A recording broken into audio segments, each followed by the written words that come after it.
Hello అండి, అందరికీ నమస్కారం. ఈ వీడియోలో రుచికరమైన గోరుచిక్కుడుకాయ టమాటా కర్రీ ఎలా చేయాలో చూసేద్దాం. ముందుగా గోరుచిక్కుడుకాయలని వాష్ చేసేసి చిన్న చిన్న ముక్కలుగా కట్ చేసుకోవాలి. కట్ చేసుకున్న ముక్కలను కుక్కర్లో 2 విజిల్స్ వచ్చేదాకా ఉడికించుకోవాలి. ఇప్పుడు స్టవ్ మీద కళాయి పెట్టుకొని పోపు చేసుకోవాలి.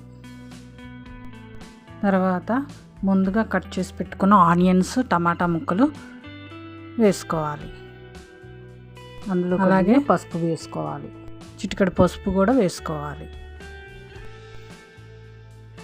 ఇప్పుడు ఆనియన్స్ వేగాక మనం ముందుగా కట్ చేసి పెట్టుకున్న టమాటా ముక్కలు, అలాగే ఉడికించి పెట్టుకున్న చిక్కుడుకాయ ముక్కలు వేయాలి. అలాగే రుచికి సరిపడా ఉప్పు, కారం చూసుకొని వేయాలి. కాసేపు మగ్గిన తర్వాత అల్లం పేస్టు, అలాగే ధనియా పౌడర్, అలాగే గరం మసాలా పౌడర్ వేసుకొని ఒకసారి కలుపుకోవాలి.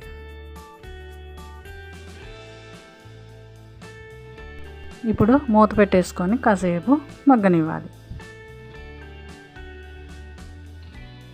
ఫైనల్గా కొత్తిమీర యాడ్ చేసుకుంటే మనకి రుచికరమైన గోరుచిక్కుడుకాయ టమాటా కర్రీ రెడీ. ఈ కర్రీని చపాతీలోకైనా అన్నంలోకైనా సర్వ్ చేసుకుంటే చాలా బాగుంటుంది.